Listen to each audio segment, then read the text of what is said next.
Let's go into our third topic here. Now, I bring up this point because I see these two Skift articles that came out. I believe it was like the CEO or Chief Business Officer, Dave Stevenson, was of Airbnb, was talking about these different things they're going to add. And I immediately started thinking about, niching down and being everything to everyone and all this kind of stuff. And so I'm making this point is this the slow bleeding death of Airbnb? Are they trying to accommodate too much? So let's just I have just a little bit here. David Stevenson, he said during a Skift interview Tuesday that Airbnb has nothing to announce about flights, but know that we're absolutely thinking about how we just make the journey better. They're working on flights before COVID happened, and now they're looking on how to expand to more activities, actions, and things. Yeah. Then in another one, Airbnb's latest service expansion, rides from the airport. We're thinking, hold on here. So now they may be adding a pre-booked trip from the airport, like a ride.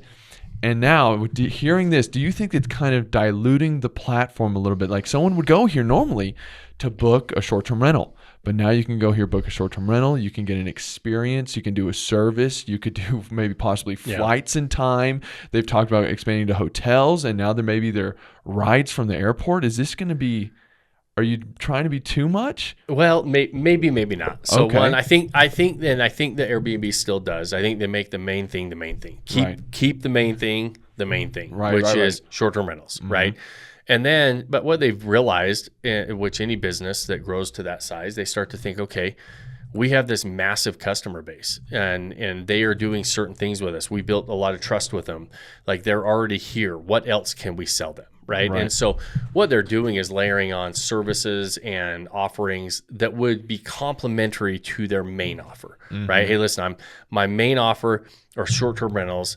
My main customer base are short-term rental guests that are coming in and visiting these places.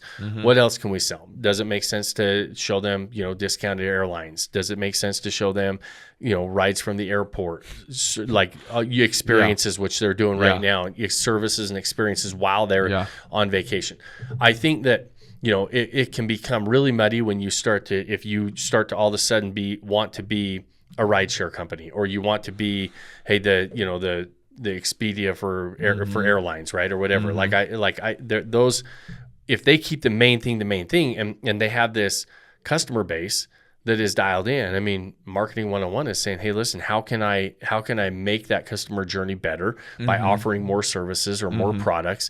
I can still capitalize on my current customer base with complementary products to our main offer. And I think that that's what they're doing. I don't necessarily think that it's getting watered down too much. I don't see them losing focus necessarily on the main thing, which right now is we are a platform for short-term rental hosts and guests to go find a great stay somewhere. Right. And these ancillary services, I feel like it's obvious, at least to me, as a consumer, they are complementary type services. They're not the main service, right?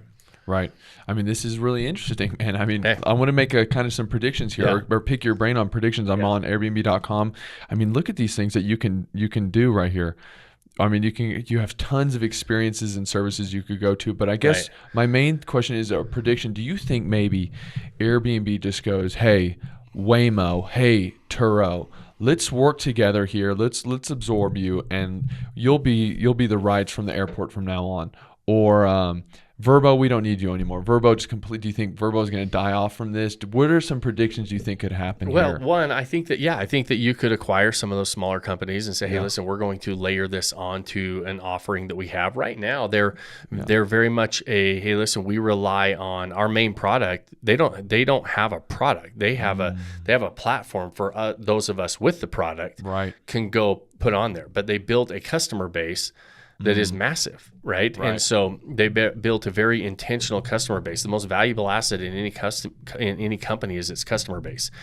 Airbnb has built a massive customer base, and we are vendors that want to tap into that customer base. When you go to Airbnb and the user interface on their main page, it still always defaults to homes. Right. You can do experiences and services and pull up other stuff, but you're always going to default to homes, right? Right. And I think that they're still keeping that the main thing. Now, could they say, hey, listen, when you're going to acquire a business or you're going to invest in a business, one of the hardest things to do is in business is customer acquisition. It's one of your most expensive things is customer acquisition. They're mitigating their risk going into these other verticals. So yeah, is it possible that they go and say, hey, listen, we are going to be the provider now, which that has never really been their business model. Their business model is to say, hey, listen, we've got this massive buyer pool. And if you want to tap into it, you come in and tap into these buyers that are very loyal to us.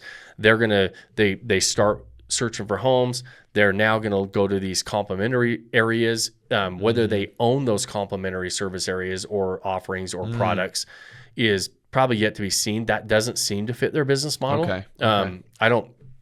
But if they decided to do it, they've got a massive customer base already built in. It wouldn't be outside of the lines to do it by any stretch because they've already paid a lot of money to acquire all those customers. They built trust with a lot of those customers. Those customers are fairly loyal to go to when they want to go book. Direct bookings are getting harder and harder. Like we work really hard to build trust because there's a trust recession out there with consumers. Right. And so we try to build a lot of trust with consumers that are willing to transact off of those kind of known platforms like an Airbnb or a Vrbo.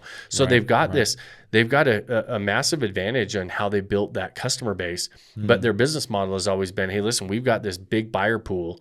We're going to let you tap into that buyer pool, whether you own homes, now whether they have experiences, whether they have services, maybe it's going to now be airline tickets. So the airlines, let's say I'm a Delta, and I'm looking at it saying, hey, and Airbnb is like, hey, listen, we've got these massive amounts of people, millions and millions of people that are traveling every single year.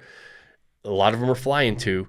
Would you like to give us some sort of a discount? And then when somebody books on Delta, I don't think they're going to ever become an airline, but their business model isn't that. They can they go attract the airlines because they've got intentional buyers that are flying places, right? That need to buy airline tickets. Same as us with short-term rentals. So I don't think that they're necessarily going to go buy a Waymo or go buy these companies. Right. I don't think that they're in the kind of the mergers and acquisitions model, right? They're in like the customer acquisition model and building this massive customer base that a lot of us vendors can go in, but their main product has always been homes. And I think as long as they keep that the main thing, the main focus, it doesn't feel like they get just watered down and then somebody else comes in where that is their main thing, right? All right, I think I have kind of a stupid question, so just bear with me here, but let me ask it. Would it be smart for somebody who's maybe self-managing to realize, okay, we got experiences, we got services. They're talking about like rides from the airport and like planes. Should I just literally become a full-on travel agent in a way where I build out your itinerary? I don't just sell you my home anymore. I sell you the home, and plus on Tuesdays we do massages, and on Wednesdays we do this, and we can get you. We have the private chauffeur that'll come pick you up. I'll schedule that for you, and they're going to start handling all these extra things.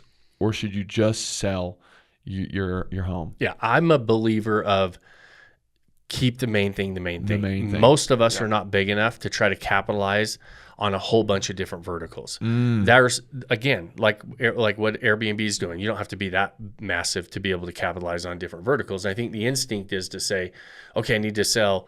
If I'm going to do this, then I need to do this and this and this, and you become a jack of all trades and a master of none.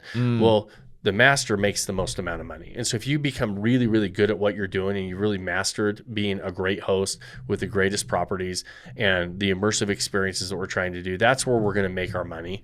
The other stuff usually is going to be secondary to that. And so, but I could say, hey, I want to be the best massage parlor in this area. And now I'm going to be that, right? Instead, or I'm going to be, the best taxi driver or Uber driver or whatever, right? I feel like when you're small, you've got to narrow down the niche. You've got to narrow down and say, the main thing is the main thing, and I'm going to focus on that. And the other stuff is going to be ancillary that I don't have necessarily the time or the focus for because I need to spend my time and focus maximizing this one thing. Right.